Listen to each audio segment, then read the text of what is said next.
आज हम विद्यापति और उनकी श्रृंगार भावना का अध्ययन करेंगे। विद्यापति 14वीं शताब्दी के हिंदी कवि हैं।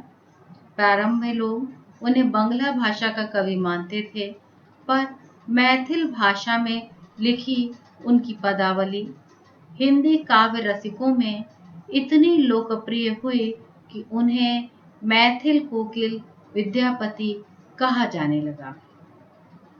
हिंदी गीति परंपरा का प्रारंभ उनकी इसी पदावली से माना जाता है, जो कि संस्कृत कवि जयदेव के गीत गोविंद से प्रेरित होकर उसी शैली में लिखी गई है।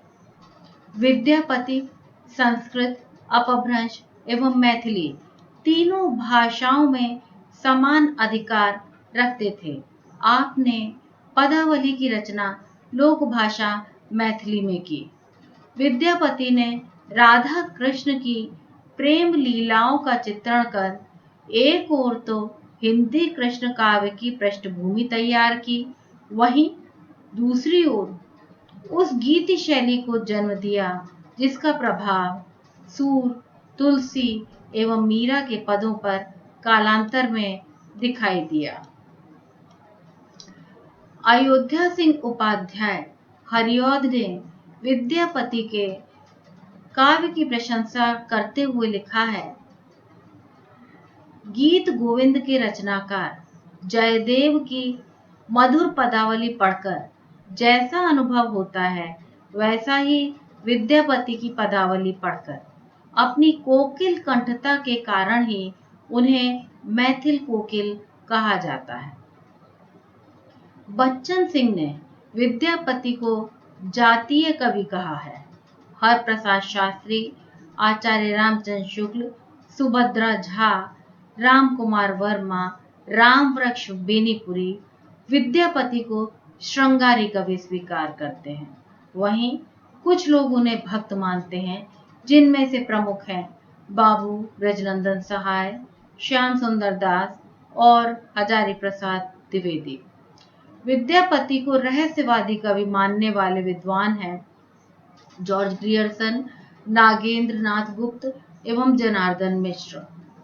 हरप्रसाद शास्त्री ने विद्यापति को पंचदेवोपासक भी स्वीकार किया है। निराला जी ने पदावली के श्रृंगारिक पदों की मादकता को नागिन की लहर कहा है। आचार्य रामचंद्र शुक्ल ने विद्यापति के विषय में उद्धृत किया है, आध्यात्मिक रंग के चश्मे आजकल बहुत सस्ते हो गए हैं। उन्हें चढ़ाकर जैसे कुछ लोगों ने गीत गोविंद को आध्यात्मिक संकेत बताया है, वैसे ही विद्यापति के इन पदों को भी। विद्यापति के प्रशंसकों ने उन्हें कई उपाधियों से विभूषित किया। अभिनव जयदेव, कवि शेखर, कवि कंठहार, नवकवि शेखर, खेलन कवि, दशावधान, पंचानन, मैथिल कोकिल आदि। यानी विद्यापति बहुत सी उपाधियों के द्वारा अलंकृत किए गए थे और बहुत सारे लोग उन्हें भिन्न भिन्न उपाधियों से पहचानते थे। अब एक प्रश्न उठता है कि विद्यापति भक्त हैं या श्रृंगारी। जब भी हम विद्यापति का अध्ययन या अध्यापन करते हैं, पठन पाठन करते हैं, तो ये प्रश्न बहुत ही ज्वलंत होकर हमारे समक्ष उपस्थित हो जाता है। बहुत से विद्वान विद्यापति को भक्त मानते हैं और कुछ विद्वान श्रृंगारी मानते हैं। जैसा कि मैंने अभी आपको बताया कि विद्यापति को भक्त मानने वाले कवियों में कम लोग हैं और उनको श्रृंगारिक रूप में मानने वाले लोग कुछ अधिक ही हैं। हिंदी के समीक्षक समुदाय में यह प्रश्न अत्यधिक विवादास्पद है। विद्यापति देखा जाए तो एक बहुज्ञ कवि हैं।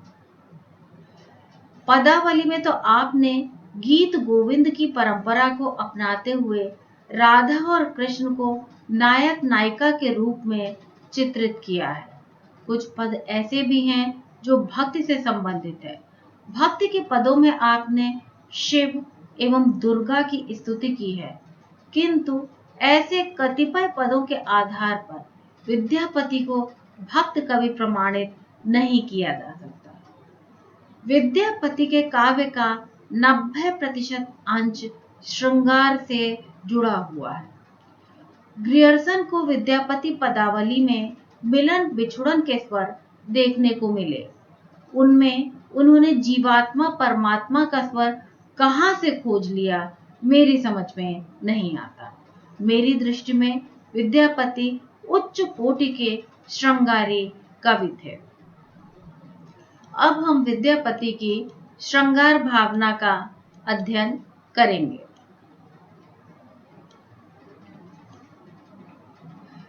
विद्यापति के काव्य का प्रमुख विषय प्रेम और श्रृंगार ही है। श्रृंगार को रसराज भी कहा जाता है। इसके दो भेद हैं, संयोग और वियोग। नायक नायिका के मिलन की अवस्था संयोग श्रृंगार के अंतर्गत आती है, वहीं नायक नायिका के विछोह की स्थिति वियोग श्रृंगार के अंतर्गत आ जाती है।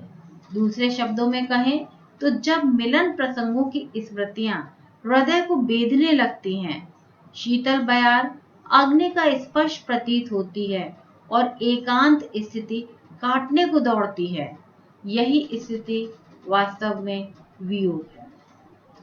विद्यापति पदावली में संयोग श्रृंगार। विद्यापति के पदों में सौंदर्य का लहरिल सागर है। स्पर्श सुख से उमंगित स्थितियों को भोगते प्रेमी युगल हैं। रति क्रीड़ा के लिए आतुर युवक और युवतियां हैं। कोमल, मादक और स्निग्ध शय्या शयन के प्रसंग हैं। विद्यापति की नायिका बहुत सुंदर है। वह सौंदर्य की प्रतिमा है, शोभा का आगार है और लावण्य का निकष है। राधा के सौंदर्य की भुवन मोहिनी छवि देखिए। देख देख राधा रूप अपार, अपरूप के भी आने मिला उल खितितल लावनी सार। उनकी नायिका का मादक सौंदर्य नायक को रसमय आमंत्रण देता प्रतीत होता है। यह सौंदर्य देखा जा सकता है, अनुभव किया जा सकता है, पर शब्दों में बांधना असंभव प्रतीत होता है। आरे नव जोवन अभिरामा, जत देखल तत कहिए न पारिय, छाओ अनुपम एक ठामा।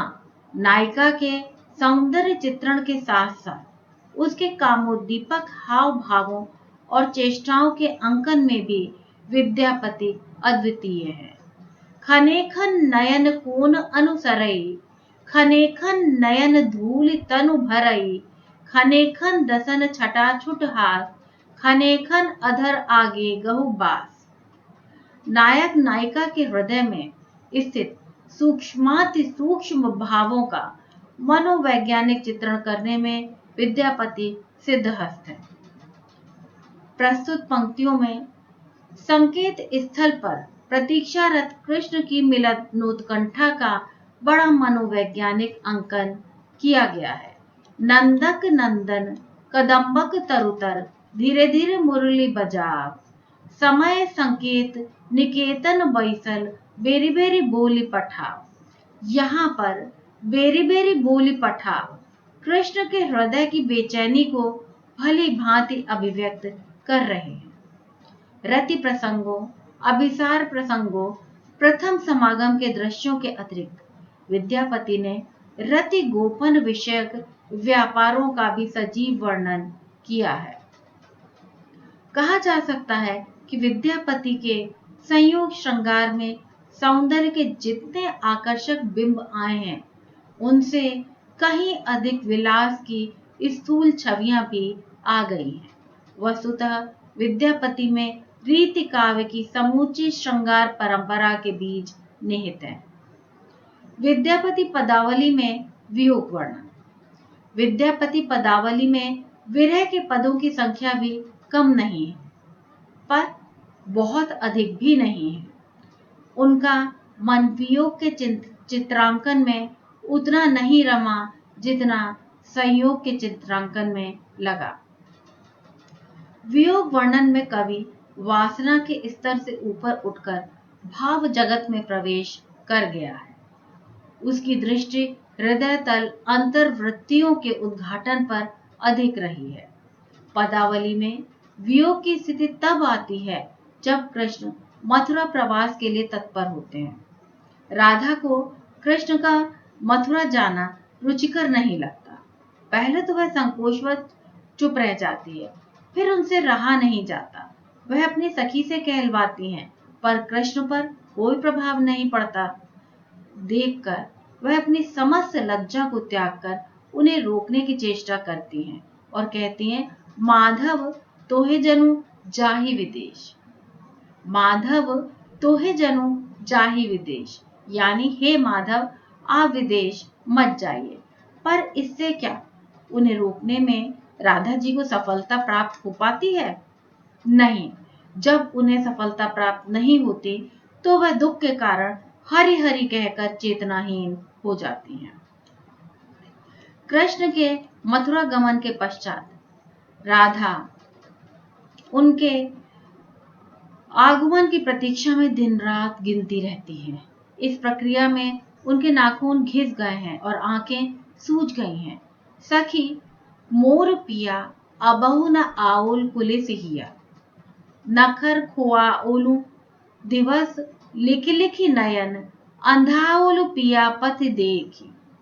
विरह के अतिरेक के कारण, यानी उनका कहना का तात्पर्य यह है कि मेरे जो प्रियतम हैं उनका हृदय बड़ा कठोर हो गया है, वो अभी तक यहाँ पर नहीं आए हैं।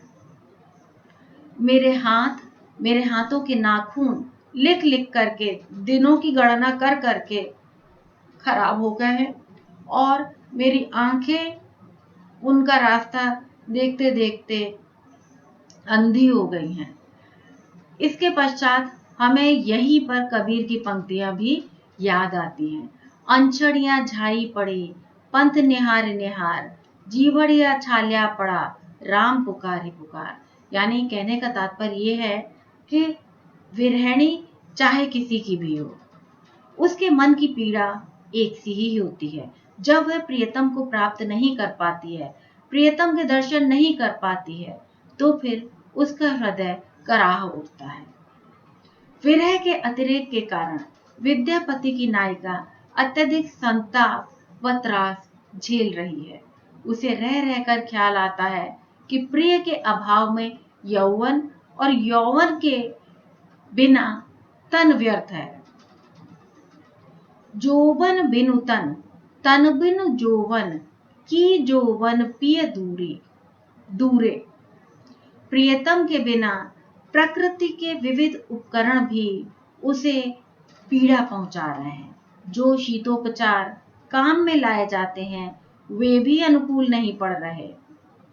मृगमद चानन परिमल कुमकुम के बोल शीतल चंदा, पिया विष लेख अनल जो बसिए, विपत्ति चिन्हिए भल मंदा। विद्यापति की विरहिणी ने प्रिय मिलन की आस छोड़ दी है, क्योंकि अब तो स्वप्न में भी प्रिय मिलन नहीं हो पा रहा, क्योंकि अब तो उसे रात को नींद ही नहीं आती। विद्यापति की विरहिणी राधा मौन है। वह मौन रहकर ही वेदना के विष को पचा रही है। विद्यापति की विरह में अत्युक्तियां नहीं आने पाई हैं। वस्तुतः कहा जा सकता है कि विद्यापति प्रेम, सौंदर्य और श्रृंगार के कवि थे। भले ही उन्होंने भक्ति के पद प्रस्तुत किए हों, लेकिन उनकी चेतना भक्त जैसी नहीं थी। आज का वक्तव्य हम यहीं पर समाप्त करेंगे।